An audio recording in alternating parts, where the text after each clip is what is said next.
തുടരുന്ന പശ്ചാത്തലത്തിൽ കേരളത്തിൽ വീണ്ടും പ്രളയ മുന്നറിയിപ്പ് നൽകി. കനത്ത മഴയ്ക്കൊപ്പം അടുത്ത ദിവസങ്ങളിൽ പടിഞ്ഞാറൻ കാറ്റ് കേരളത്തിന് മുകളിൽ ശക്തി പ്രാപിക്കുമെന്നും കേന്ദ്ര കാലാവസ്ഥാ നിരീക്ഷണ വിഭാഗം മുന്നറിയിപ്പ് നൽകി. ഭൂതത്താൻകെട്ട് ഡാമിന്റെ മുഴുവൻ ഷട്ടറുകളും തുറന്ന സാഹചര്യത്തിൽ പെരിയാറിൽ ജലനിരപ്പ് വർദ്ധിച്ചു വരികയാണ്. പ്രദേശവാസികൾ ജാഗ്രത പാലിക്കണമെന്നും വെള്ളപ്പൊക്ക സാധ്യതയുള്ളതിനാൽ പ്രദേശങ്ങളിൽ നിന്ന് മാറി താമസിക്കണമെന്നും മുന്നറിയിപ്പിൽ വ്യക്തമാക്കി. നെയ്യാർ ഡാമിന്റെ 4 ഷട്ടറുകളും 80 സെന്റിമീറ്റർ വീതം ഉയർത്തിയ സാഹചര്യത്തിൽ സമീപ പ്രദേശങ്ങളിൽ താമസിക്കുന്നവർ ജാഗ്രത പുലർത്തണമെന്ന് ജില്ലാ കളക്ടർ അറിയിച്ചു. കേരളത്തിലെ 5 നദികളിൽ വെള്ളപ്പൊക്ക മുന്നറിയിപ്പ് നൽകി.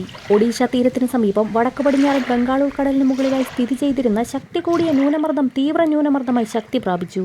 പശ്ചിമ ബംഗാൾ ബംഗ്ലാദേശ് തീരത്തിന് സമീപത്തായി സ്ഥിതി ചെയ്യുന്ന ന്യൂനമർദ്ദം വടക്ക് ഭാഗത്തേക്ക് നീങ്ങുന്ന തീവ്ര ന്യൂനമർദ്ദമായി വീണ്ടും ശക്തി പ്രാപിക്കുന്നുവെന്ന് കാലാവസ്ഥാ നിരീക്ഷണ വിഭാഗം മുന്നറിയിപ്പ് നൽകി. സംസ്ഥാനത്ത് ഇന്നും നാളെയും അതിതീവ്ര മഴയ്ക്ക് സാധ്യത.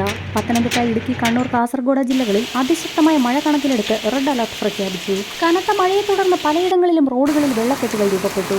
നദികൾ കരകവിഞ്ഞൊഴുകിയതിനെ തുടർന്ന് വീടുകളിലേക്ക് വെള്ളം കയറി. 10 ജില്ലകളിൽ ഓറഞ്ച് അലർട്ട് നിലനിൽക്കുന്നു. കനത്ത മഴയിൽ നീരൊഴുക്ക് വർദ്ധിച്ച സാഹചര്യത്തിൽ 5 നദികളിൽ പ്രളയ മുന്നറിയിപ്പ് നൽകി. അപകടകരമായ രീതിയിൽ ജലനിരപ്പ് ഉയരുന്നതിനെ തുടർന്ന് സംസ്ഥാന ജലസേചന വകുപ്പിന്റെ പത്തനംതിട്ട ജില്ലയിലെ മണിമല നദിയിലെ തോണ്ടറ സ്റ്റേഷനിൽ ഓറഞ്ച് അലർട്ടും, കോട്ടയം ജില്ലയിലെ മീനച്ചിൽ നദിയിലെ പേരൂർ സ്റ്റേഷൻ, കോഴിക്കോട് ജില്ലയിലെ കോരാപ്പുഴ നദിയിലെ കുന്നമംഗലം, കൊള്ളിക്കൽ എന്നീ സ്റ്റേഷനുകളിലും, പത്തനംതിട്ട ജില്ലയിലെ അച്ചൻകോവിൽ നദിയിലെ കല്ലേലി, കോന്നി, ജീഡി എന്നീ സ്റ്റേഷനുകളിലും, വയനാട് ജില്ലയിലെ കബനി നദിയിലെ കാക്കവയൽ സ്റ്റേഷൻ എന്നിവിടങ്ങളിലും യെല്ലോ അലർട്ട് പ്രഖ്യാപിച്ചിരിക്കുന്ന സാഹചര്യത്തിൽ ഈ നദികളുടെ തീരത്ത് താമസിക്കുന്നവർ ജാഗ്രത പുലർത്തണമെന്ന് മുന്നറിയിപ്പ് നൽകി.